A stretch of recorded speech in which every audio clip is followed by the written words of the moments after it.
भारत का एक human development सर्वे हुआ था, उसके नतीजे भी चौंकाने वाले हैं। औसतन मुस्लिम औरत के 3.5 बच्चे, गोया 100 मुस्लिम शादीशुदा औरतों में 340 बच्चे होते हैं। हिंदुओं में ये तादाद 3.4 का फिगर गिर के 2.8 और शेड्यूल्ड कास्ट में 3.0 या 3% होता है, 3 चिल्ड्रन होता है। इसका मतलब ये हुआ कि मुस्लिम माएँ सबसे ज्यादा बच्चे पालती हैं, लेकिन दूसरी तरफ वो बीमार भी ज्यादा होती हैं। औसतन मुस्लिम औरत पर दवाई का खर्च 1287 रुपए होता है, जबकि औसतन हिंदू औरत पर 1037 रुपए होता है। दूसरी तरफ औरतों को ताकतवर खाना, प्री नेटल ट्रीटमेंट और पोस्ट नेटल ट्रीटमेंट, यानी हामिला औरत को और बच्चे की पैदाइश के बाद औरत के इलाज पर जो पैसा हम खर्च करते हैं वो शर्मनाक हद तक कम है। इसी तरह पर्दे का मसला, अगर पर्दे से मतलब हया का है तो भला इससे किसको इनकार है, बल्कि किस कौम को इनकार है। लेकिन अगर इसका मतलब एक लेटर बॉक्स की तरह सर से पैर तक जकड़ देना है कि न वो किसी को देख सके, न कोई उसे देख सके,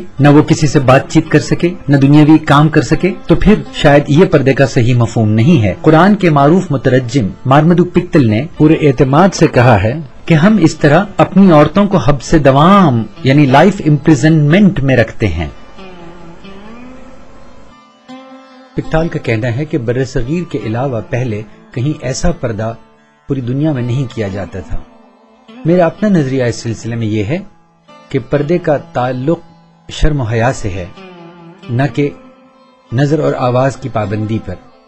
यूं भी इंटरनेट और वीडियो कॉन्फ्रेंसिंग, SMS और मोबाइल के इस दौर में आवाज पर या फोटोकशी पर, तस्वीर कशी पर रिवायती पर्दे का कोई असर नहीं होगा। दुख तो इस बात का है कि पर्दे से भी बढ़ के दौर जदीद में हम अपनी खवातीन पर बाज मज़हब खेज पाबंदियां लगाए जा रहे हैं। कुछ ही अरसा कबल पाकिस्तान के कबायली इलाकों में औरत को वोट देने से मना कर दिया गया, जबकि ये वही मुसलमान कौम थी जिसने औरत को वोट का हक देने में औरों से पहल की। पाकिस्तान के शरीयत कानून के मुताबिक 2 औरतों की गवाही एक मर्द के बराबर मानी गई। दूसरी तरफ ये नहीं कहा जा सकता कि खवातीन भी इसकी जिम्मेदार कुछ हद तक नहीं हैं।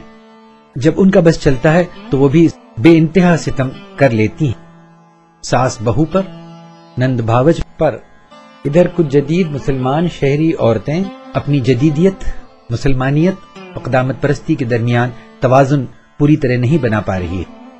मुंजमिला तौर पर मुसलमान कौम को मुस्लिम औरत के बारे में संजीदगी से सोचना होगा, उसे एम्पावर करना होगा, ताकत बख्शनी होगी और मर्द औरत को जिंदगी की इस दौड़ में बराबर का शरीक होना होगा।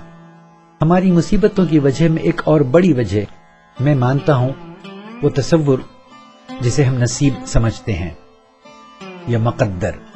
हमारे एक दोस्त ने अहमदाबाद के एक रिलीफ कैंप में बड़ी आलम बेसबाती, बड़ी बेबसी का मंजर देखा, जहां उन्हें उन लोगों पर बड़ा गुस्सा आया जिन्होंने इन लोगों को यहां भेजा, यहां आने पर मजबूर किया। वहीं मुसलमानों पर बड़ा गुस्सा आया कि वो रिलीफ कैंपों में बैठे बैठे तंबाकू खा रहे, पान चबा रहे थे, कचरा कर रहे थे। कई मुसलमान किताबें होते हुए न पढ़ते थे, न पढ़ना आता था तो सीखने के तैयार थे। हफ्तों वो वहां रहे और चाहते तो जाहिल मुसलमान वहां से पढ़े लिखे बन के जा सकते, लेकिन कुछ ही मुसलमानों ने इसका फायदा उठाया। हालांकि कुछ तंजीमों ने इसका एहतमाम किया था। मलजूमीन के तई हमारा दुख, हमारी वफादारी बिल्कुल बजा है, लेकिन दूसरी तरफ बेजा तरफदारी भी नाजायज। मकद्दर पर इस कदर बेवजह तकिया करना और हरकत से या अमल से गरेज करना, ये तो शायद इस्लाम नहीं। उन्होंने पूछा कि तुम फजर से इशा तक दुआ मांगते रहो कि खुदा यहाँ का कचरा साफ करवा दे, तो क्या वो साफ करवाएगा? वो पूछेगा कि हमने तुम्हें 2 हाथ दिए, 2 पैर दिए और अक्ल सलीम दी। अमल करने के बजाय दुआओं पे तकिया करने की आदत आज की नहीं, पुरानी है। शेख अब्दुल रहमान अल जबरूती नेपोलियन की मिस्र पर चढ़ाई का जिक्र करते हुए कहा था कि उधर नेपोलियन की फौजें बढ़ रही थीं और इधर जामे अल अजहर में खत्म सहीह बुखारी जारी किया गया था। नतीजा जो होना था हुआ।